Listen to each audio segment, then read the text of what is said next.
In 1348, the brutal regime of Norman England had faced a ferocious enemy, a plague that spared neither rich nor poor.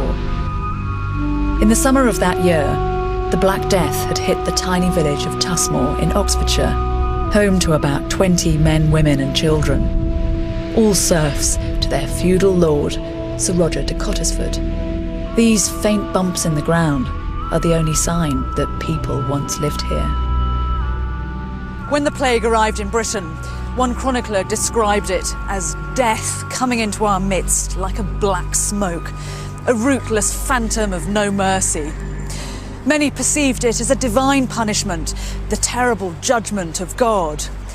And of course, for the men and women of Britain, this was an apocalypse. Half the population was wiped out.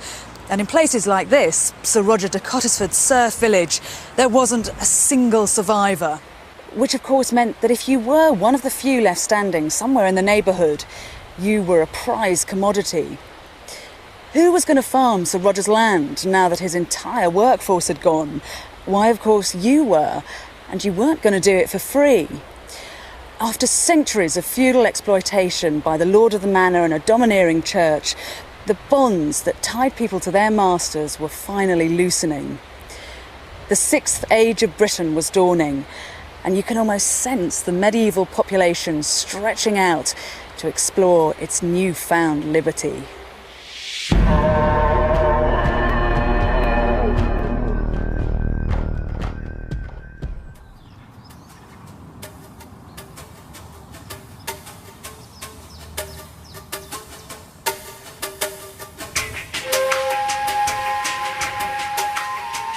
The village of Fobbing in Essex was home in the 1370s to a man called Thomas Baker. He and plague survivors all over Britain had found that their labour was now in high demand. They began to insist on higher wages and lower rents, but the authorities were having none of it and responded with blanket pay restrictions. Then, to add insult to injury, they imposed a punishing direct tax, the poll tax of 1380. Everyone, rich or poor over the age of 15, had to pay 12 pence, a massive sum. For people like Thomas Baker, nearly a month's pay. The response to this was one of absolute uproar in the English countryside. And we can see this from the fact that the tax rolls show that almost 200,000 to 300,000 people vanished from the taxation records. People were concealing the fact that they had children over the age of 15, were concealing their elderly parents and relatives, and trying to minimise the burden of taxation they paid.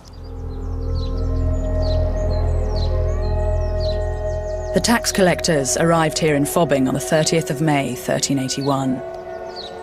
They threatened violent enforcement, but were suddenly confronted with a furious crowd led by Thomas Baker, and no longer content to take this kind of abuse lying down. The outbreak of a revolt in Fobbing and the villages round it was almost entirely organic and spontaneous, and that local people from these villages rose up and gathered together, probably in very small numbers at the beginning. And we know from the trial records, the first named rebel, Thomas Baker of Fobbing, seems to have been the very original leader of this small group of Essex men, whose numbers soon snowballed very quickly. Within hours, other villages across the county took Baker's lead and saw off the tax collectors. Within days, the roads of Essex and Kent were crowded with bands of men circulating in open rebellion against the oppressive forces of church and state.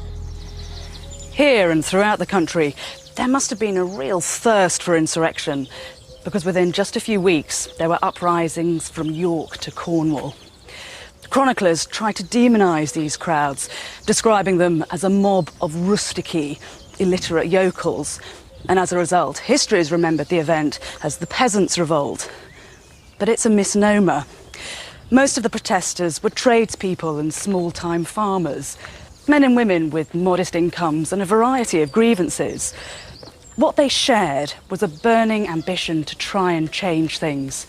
So Thomas Baker and the people of Fobbing found themselves on the road, travelling with thousands of others to confront the ruling elite.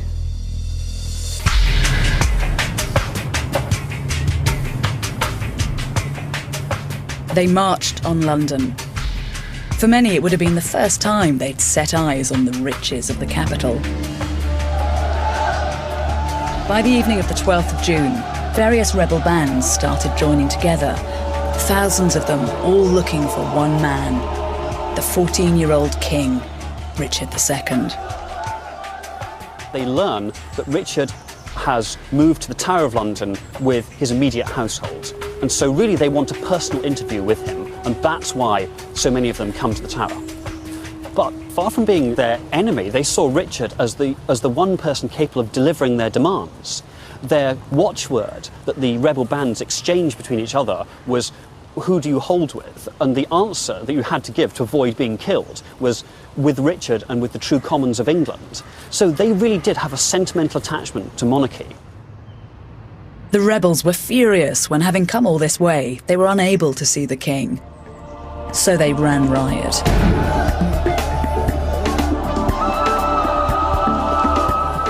Looting, burning, baying for the blood of their hate figures, the king's councillors, who symbolised to them centuries of oppression.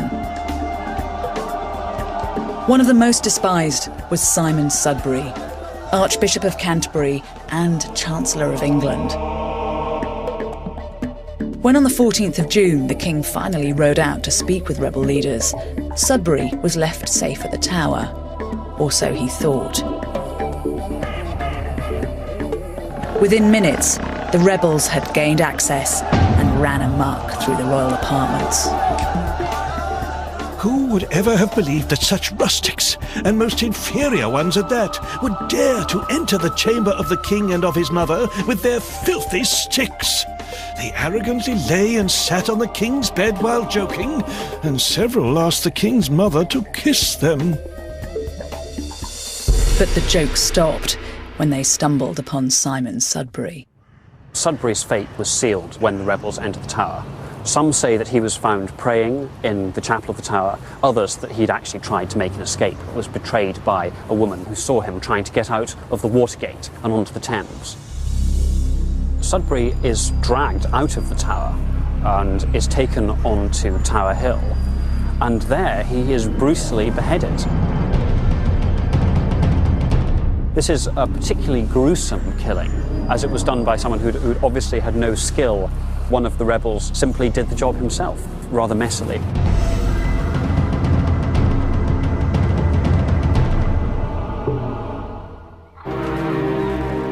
It took 8 strokes to sever Sudbury's head, and in triumph the rebels displayed it on London Bridge. But success was brief. Within hours, the authorities regrouped and mounted a savage backlash. The would-be freedom fighters soon paid for the revolt with their lives.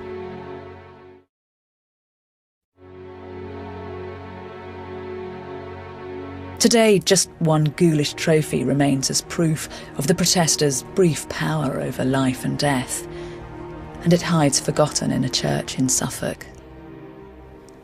Simon Sudbury's head's been preserved because his supporters wanted to turn him into a martyr, a man who died in defence of his king's God-given right to extract money from his people.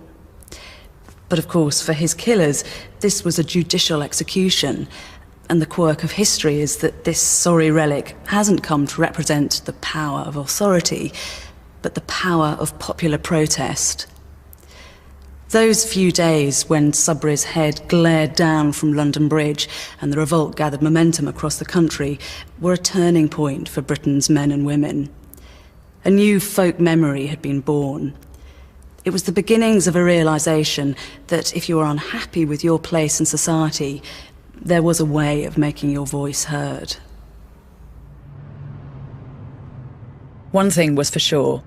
The Crown didn't dare impose another poll tax for nearly 300 years. This so-called peasants' revolt was the political consequence of the Black Death, but the plague had an even greater impact on people's mind and spirit. Below St Bride's Church in London is an ancient crypt.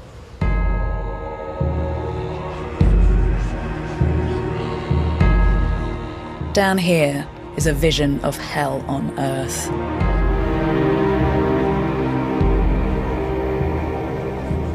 These are bones of medieval men and women, hundreds of them. Many probably plague victims. At the height of the epidemic, death was everywhere you turned, and often there weren't even enough survivors to bury the dead.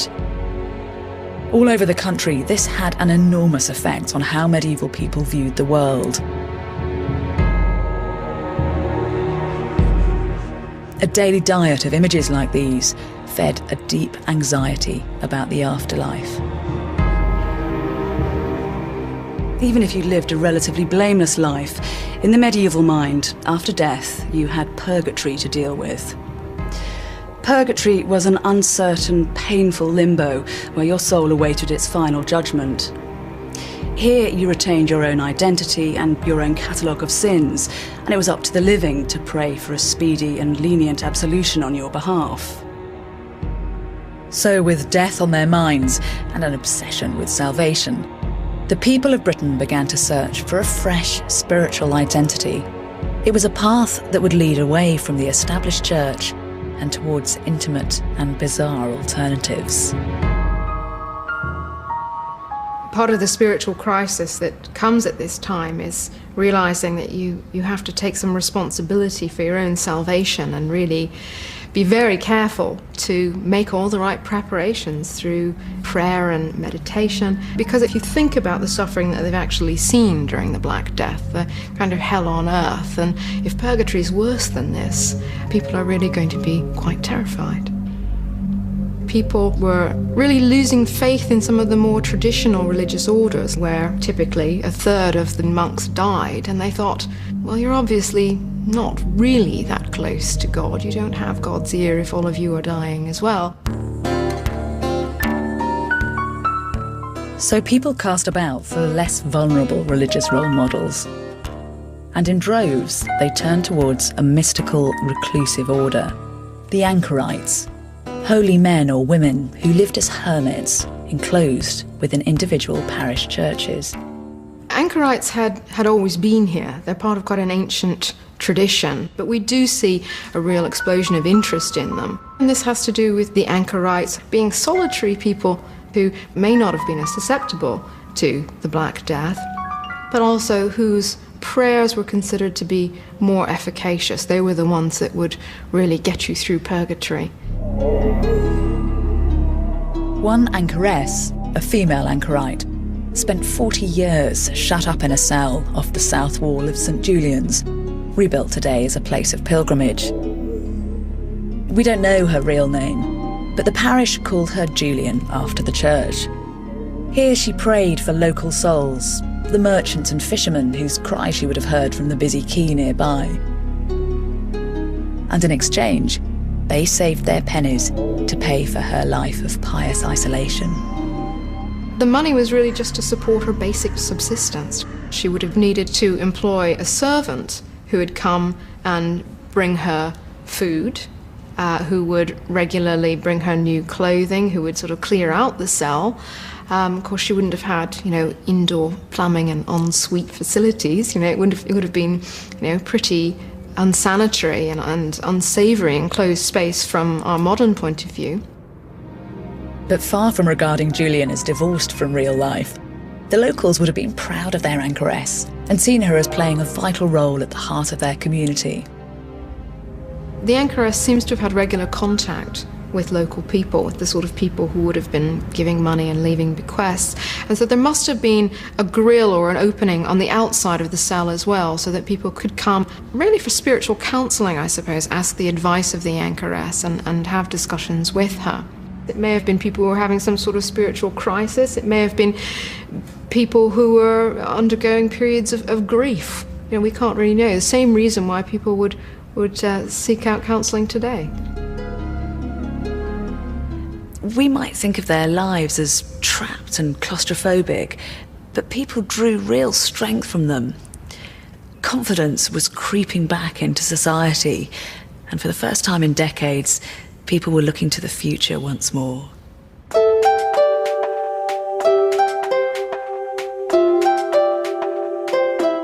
This new optimism encouraged people to question the other great power base of the last 3 centuries, feudalism.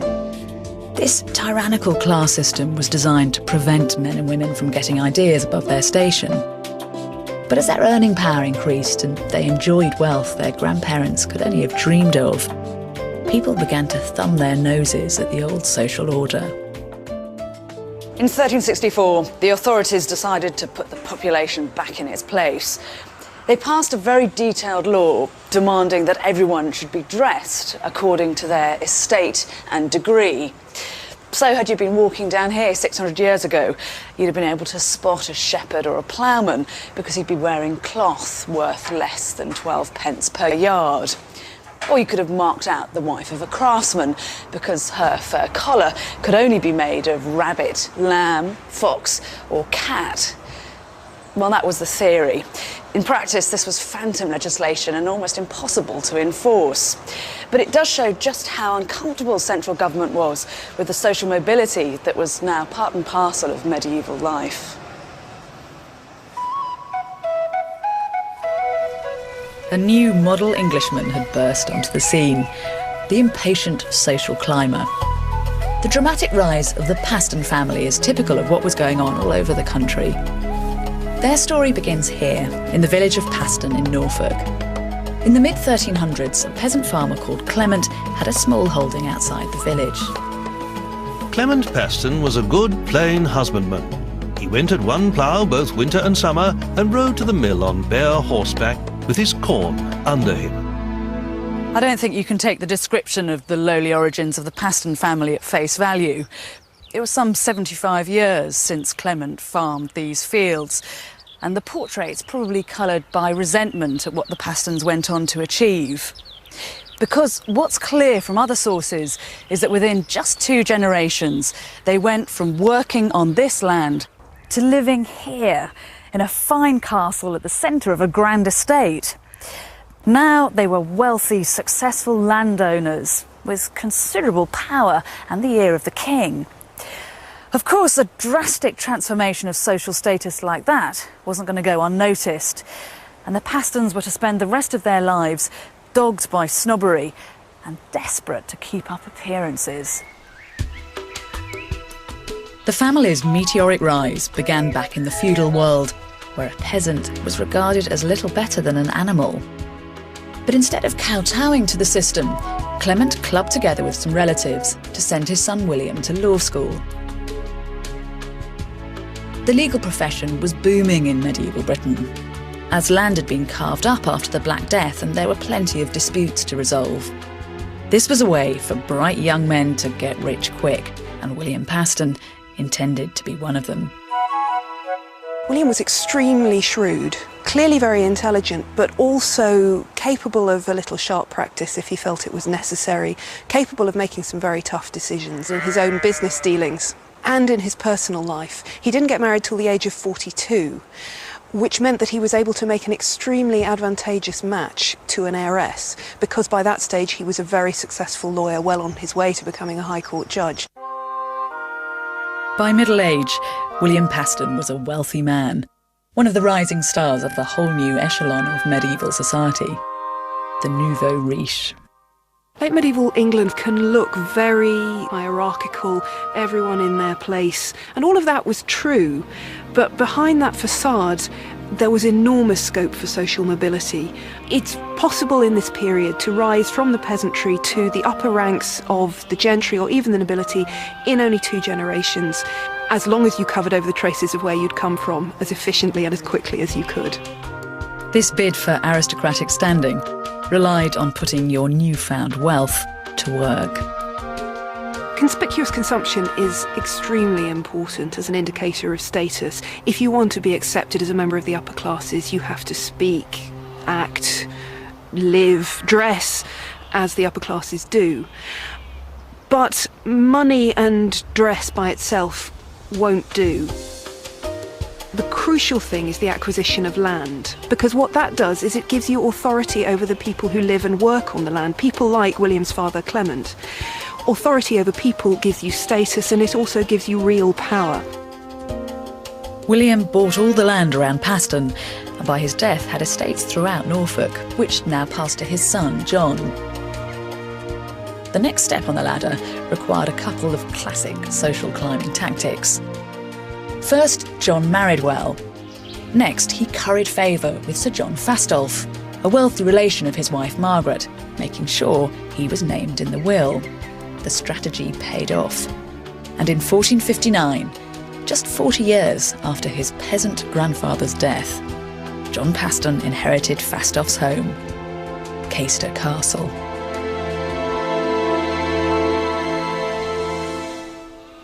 John and Margaret, living at Caister, were really living the life of the upper ranks of the landed gentry, which was a very comfortable life indeed by the standards of the day. Caister was new, it was comfortable, it had all mod cons, brick-built, unusually for a place of this size, filled with luxurious furnishings, lots of silver plate, beautiful silverware that allowed them to eat in great splendour. We know also that they had carved furniture, beautiful tapestries. So this place was the height of luxury in the mid-15th century. Right, worshipful husband, if you will be home at Caister this Christmas, it would be well for you to obtain 2 pewter vessels and 12 candlesticks, for we have too few of these to serve this place. As for your liveries, there can none be got here of the colour you would have, neither scarlet nor blue, nor good russets under 3 shillings per yard. Almighty God keep you, your wife, Margaret. The Pastons were one of hundreds of newly gentrified families in medieval Britain. But even with a status symbol like Caister, John and Margaret still battled with constant reminders of the family's peasant past. And that kind of attack could be very public. In May 1448, their chaplain was walking home in Norwich, and he had to pass the house of a neighbour of theirs with whom they were on very bad terms. This neighbour was also nouveau riche and also trying to pretend that he was a gentleman of long standing. And the argument developed when the chaplain failed to doff his hat to him in the street as he would to someone he considered to be a gentleman. The neighbour responded by addressing the chaplain as thee, which was an insultingly familiar form. You'd call a servant thee instead of the polite form you. And so Wyndham drew out his dagger and said, "Shalt thou so, knave?" And his man began to cast stones. And with the noise of this affray, my mother and I came out of church, and Wyndham called us strong whores, and said the Pastons and all their kind were churls. The ultimate insults were calling each other churl, which means not a gentleman but a peasant, and an unfree peasant at that, a villain. And that wouldn't have mattered so much if it hadn't been so close to the bone. In 1466, John Paston, now a regular visitor at court, asked King Edward IV for a favour.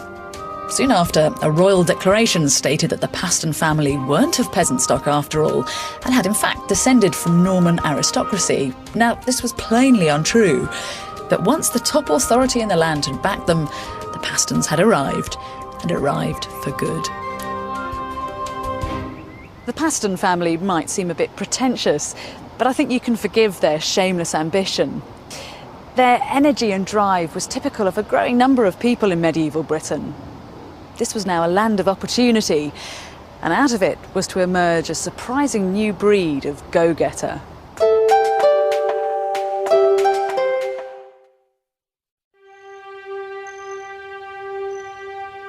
In the late Middle Ages, the ravages of the Black Death had almost halved the male labour force. And all of a sudden, employers had no choice but to let women into the workplace. In the 12 and 1300s, you do find women travelling to earn their living, but now they're starting to flood into the towns. Whereas before, employment options were limited almost exclusively to work as a servant or a childminder or a prostitute, now there are new opportunities. Women flourish as apprentices to trade or formidable entrepreneurs. Some are granted full-scale citizenship and enjoy all the economic benefits that brings with it.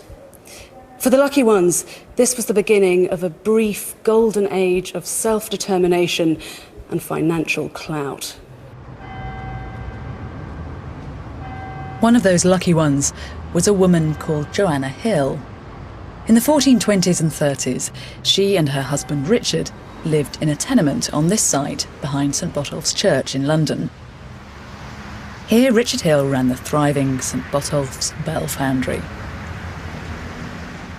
Bell founding was a growth industry, and I think the reason for this was that after the Black Death, there was more wealth around, and one of the things that people chose to spend their money on was building bell towers for churches.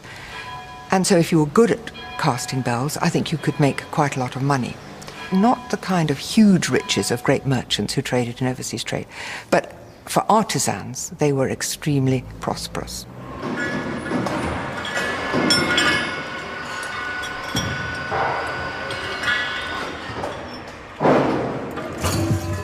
This is one of the last two surviving bell foundries in Britain.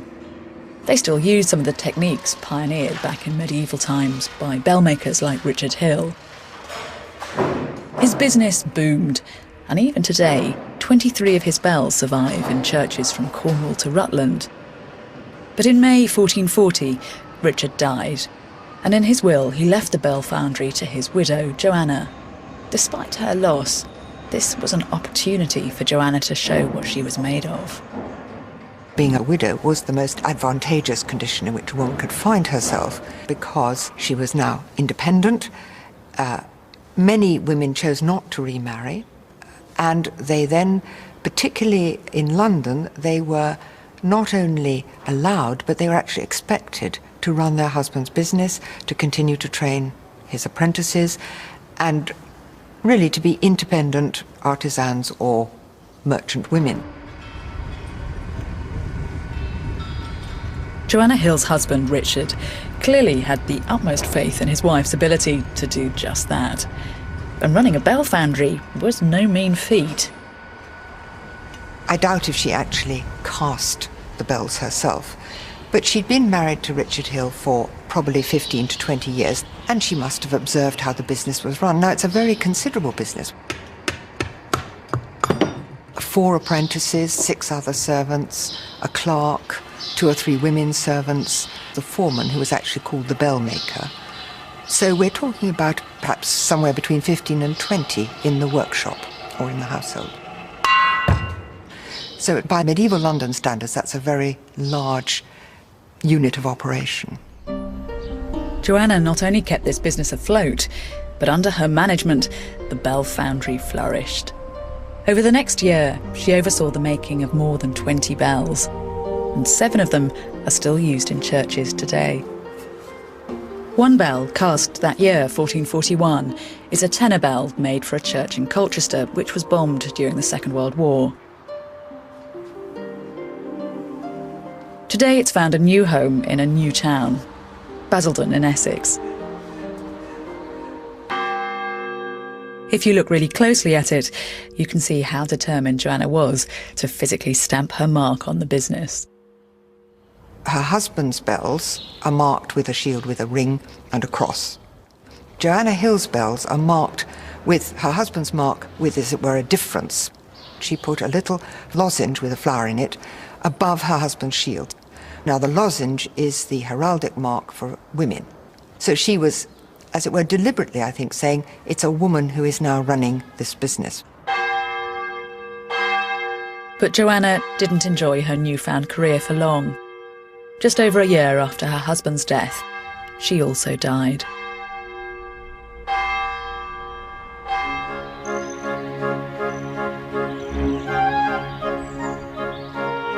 Church court records tell of a remarkable tale of one woman asserting her rights. It happened here in Bolton Percy, just south of York, and her name was Maud Shippen. On the 17th of October, 1355, she'd visited a man in the village called Robert Smith. An hour or so later, Maud claimed she was now his wife, and fortunately for her, she had a witness. I, Margaret Thacker, was in the basement of Robert Smith's house, and I saw through the door Robert pushing and pulling Maud into the cowshed where he tried to know her carnally. Maud had said, "God forbid that you should know me carnally unless you will marry me." So Robert answered, "Behold my oath, if I take anyone to be my wife, I shall you if you will yield to me." And so Robert took her in his arms and threw her to the ground and knew her carnally. It may sound as though Robert duped Maud just to legitimise a quick fling, but that's exactly how medieval marriages worked. As long as words of consent were exchanged, the union was recognised by the church and was legally binding. Maud Shippin, like an increasing number of ordinary women, understood the law. And so when Robert denied that he was married just a few weeks later, she was confident enough to fight back. On the morning of the 22nd of December, 1355, she set out from this village to travel the 9 miles to York, ready to argue her case in the church court.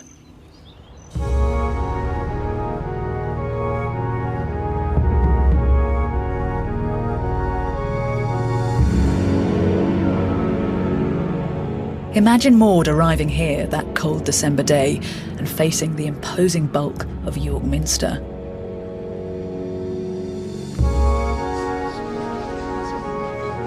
She'd have had to make her way through all the bustle inside to the north transept where the court was in session.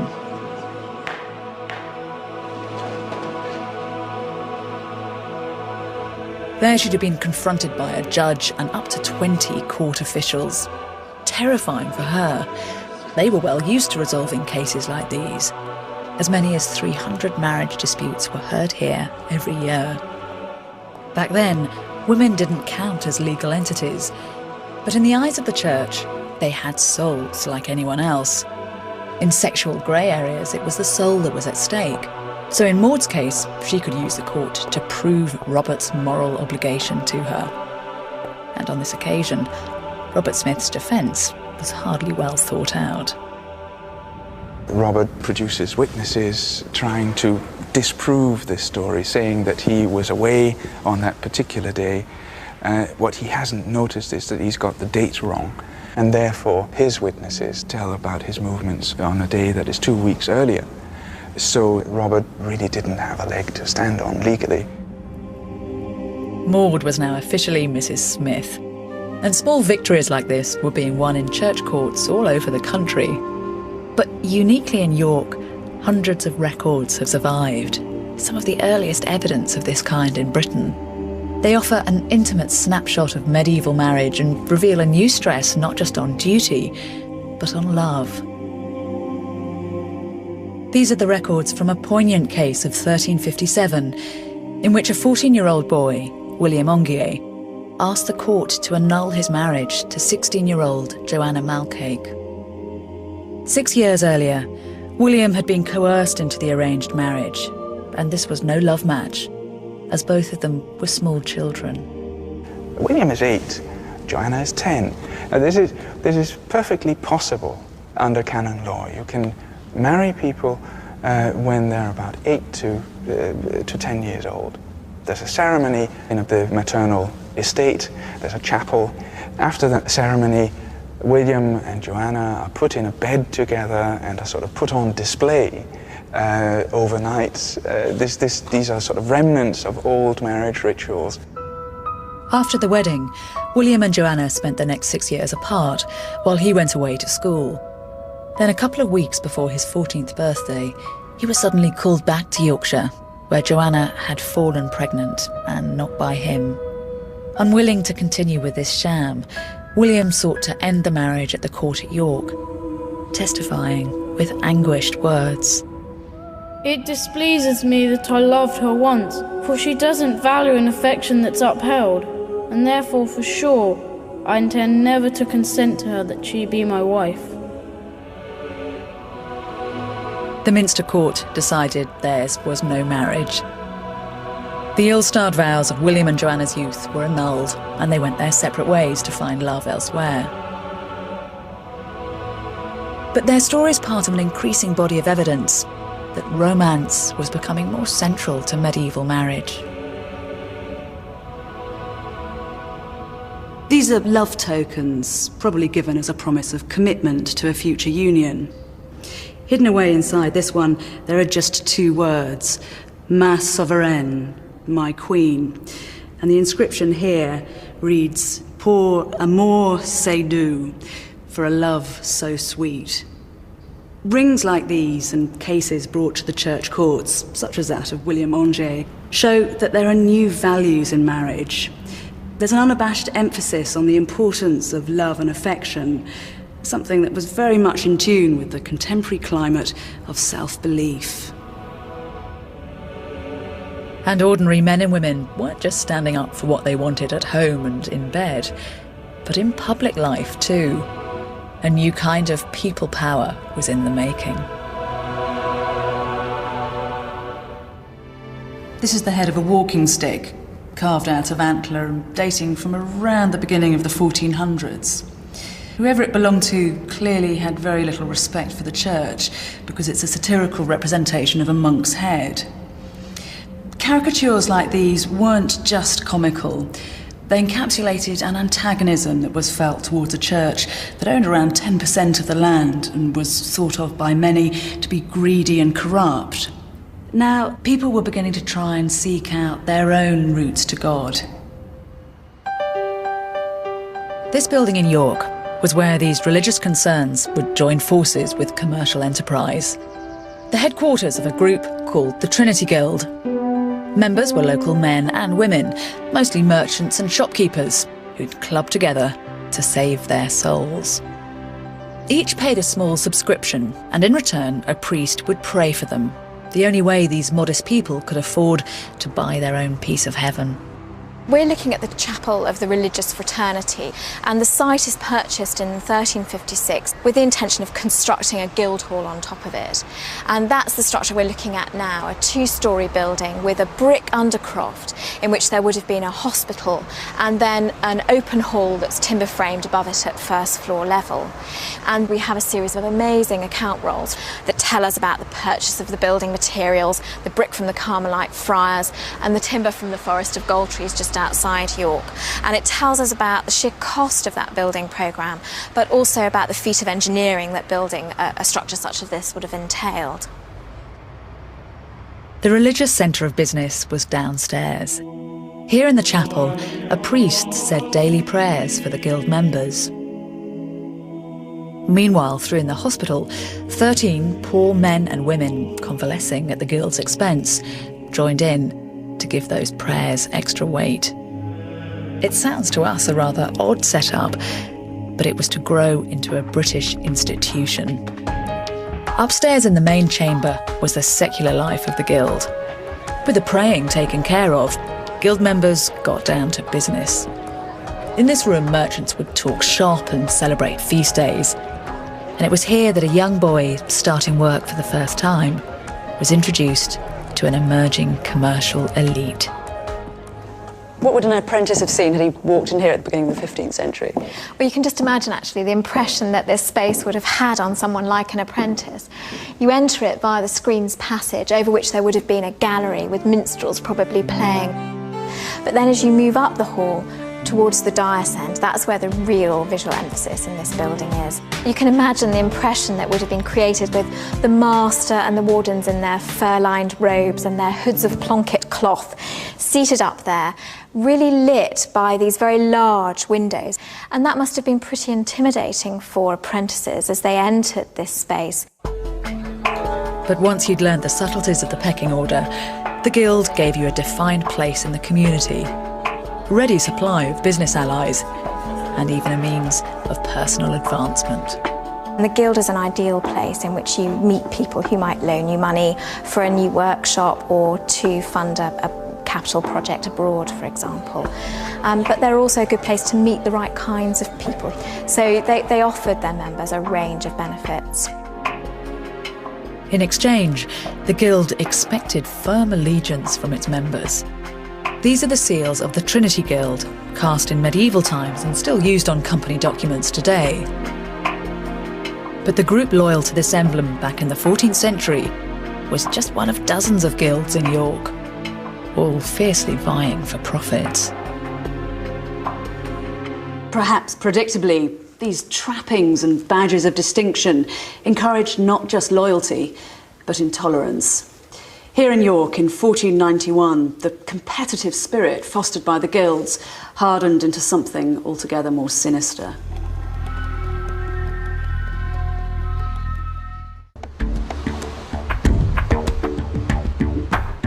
Encircling York back then were 2.5 miles of wall built by the Guild of Stonemasons. By 1490, the money was running out, and the job of finishing the city walls was won by the Guild of Tilers, who worked in cheaper brick. That spring, much to the fury of the masons, the tilers started work on the last tower in the fortifications. And it's here at the Red Tower, over 500 years later, that we can still see where this rivalry turned to bloodshed. We know in August 1490 that the tilers are hard at work on the Red Tower late on a Saturday evening when they're surprised by some of the masons, probably the master mason and his accomplices, who come to the Red Tower and they smash up the tools of the tilers to teach them a lesson. They're worried that their monopoly is being infringed and they really don't like this tendency to build in brick. At the centre of the trouble was master mason William Hindley. Not as you might think, some local thug, but one of the finest craftsmen in York and a powerful player in civic politics. But the respectable Mason Hindley thought nothing of threatening the tilers with violence. Too bad for one John Patrick. He was a tiler, so he was responsible for building buildings in brick. He might well have been an itinerant craftsman, perhaps just recently apprenticed or become a journeyman. And it seems that he's just the wrong man in the wrong place at the time. In October 1491, more than a year into the tilers' work on the tower, John Patrick was ambushed at work and assaulted by William Hindley and an accomplice. He didn't survive the attack. We don't know how he was killed. The civic records just record that he was murdered. But it's possible, given what had happened with the tools previously, that he might have been battered to death. That wouldn't have been unusual. It would have been particularly ironic, if that was the case, to be murdered with the tools of your own trade. But it's just the sort of thing that I imagine the Masons would have wanted to do to make their point. John Patrick's murder is an extreme example of how desperate people were to protect their positions in a fast-changing world. But it also tells us something about the power of society's new movers and shakers. Guilds could offer solidarity, but it seems in some cases they could also offer immunity from the law. John's murderer, William Hindley, was convicted of the crime, but he spent just 3 days in jail and then left to carry on life as York's master mason. This ruthless protectionism was the dark side of the emerging competition between the guilds. But fierce group loyalty also gave people their first real alternatives to church and state.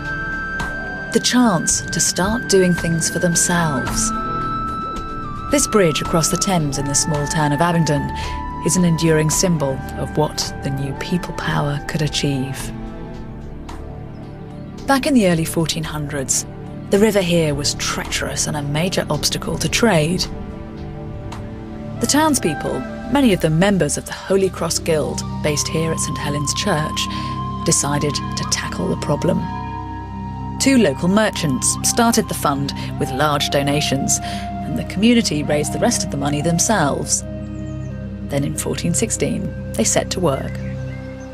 Building the bridge involved, in the course of the proceedings, the entire town in one way or another. Of course, specialist masons were involved. Of course, serious engineers had to be engaged to cope with the very difficult technical aspects. But the shifting of the stones, the moving of the earth, the creating of dikes, this was work that required a lot of hard labour. 300 people working at once, just ordinary people from the town, members of the guild. We know so much about the bridge building today because of a mildewed document kept in one of the fraternity buildings. It's a poem by an ironmonger and a guild member called Richard Foreman. It's no great work of literature, but it gives an amazingly vivid picture of those summer days while the construction was in full swing. Of all the works in this world that ever were wrought, Holy Church is chief, and another blessed business is bridges to make. Upon the day of St Alban they began this game, and John Buckins laid the first stone in the King's name. It was solace to see the power of the people proved by the pickaxe, the spades and the shovels. Borman describes their wives bringing out their lunch, wrapped up in cloths. He says chickens and other meats and drink were brought out and laid out on the grass for picnics for the workers. And he celebrates the whole occasion as a great achievement of the community, of the town, and the bridge itself, therefore, also as a symbol of that community. To this day, the bridge is proof of the Guild's enterprise. And right across the country, guilds have left a pretty substantial legacy. Many of our roads, schools, hospitals, the building blocks of what we think of today as civil, organised society, owe their existence to this medieval success story. By the early 1500s, the men and women of Britain must have felt proud of what they'd achieved.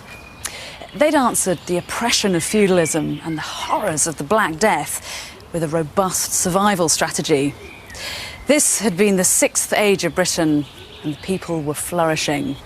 But their newfound power wasn't going to go unchecked. Henry VIII's sweeping ecclesiastic reforms were just around the corner. Religious fraternities like the guilds would be outlawed. The established church itself would be torn apart. And as it fell, it would bring the rest of the medieval world tumbling down around it.